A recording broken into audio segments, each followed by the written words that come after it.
అభివృద్ధి చేస్తారని మనసారా కోరుకుంటూ వారందరూ కూడా. విశాఖ భీమిలి నియోజకవర్గంలో సిపిఎం డివైఎఫ్ఐ ఆధ్వర్యంలో నిర్వహించిన ఇంటింటి సర్వేలో స్థానికులు తీవ్ర సమస్యలు వెల్లడించారు. మంచినీటి సరఫరా సరిగ్గా లేక 45 నిమిషాలు మాత్రమే నీరు వస్తోందని, అది కూడా చాలా సన్నగా రావడంతో అవసరాలు తీరడం లేదని ఆవేదన వ్యక్తం చేశారు.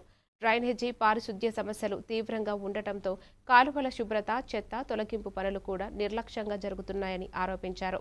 ఫిర్యాదులు చేసిన స్పందన లేకపోవడం, ఫోన్ చేసినప్పుడు అధికారుల నుంచి దుర్భాషలతో మాట్లాడడం వల్ల మహిళలు మరింత ఇబ్బందులు ఎదుర్కొంటున్నారని తెలిపారు. వెంటనే సమస్యలు పరిష్కరించకపోతే ఆందోళనలు చేపడతామని స్థానికులు హెచ్చరించారు.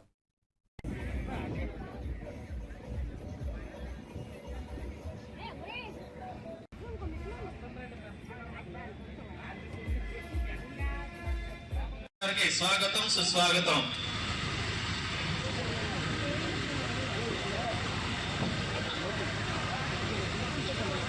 స్టేజ్ మీద కొద్దిగా బాగలేదు, అందరూ రావద్దు, కొద్దిగా కంట్రోల్ చేయండి.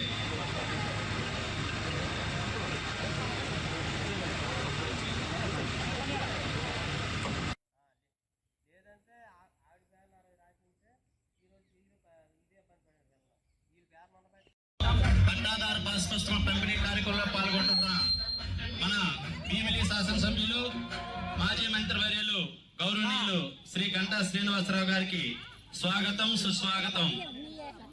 గౌరవనీయులు మాజీ మంత్రివర్యులు, భీమిలి శాసనసభ్యులు శ్రీ గంటా శ్రీనివాసరావు గారికి ఎమ్మెల్యే శ్రీ గంటా శ్రీనివాసరావు గారికి స్వాగతం, సుస్వాగతం సార్. ఈ యొక్క కార్యక్రమాన్ని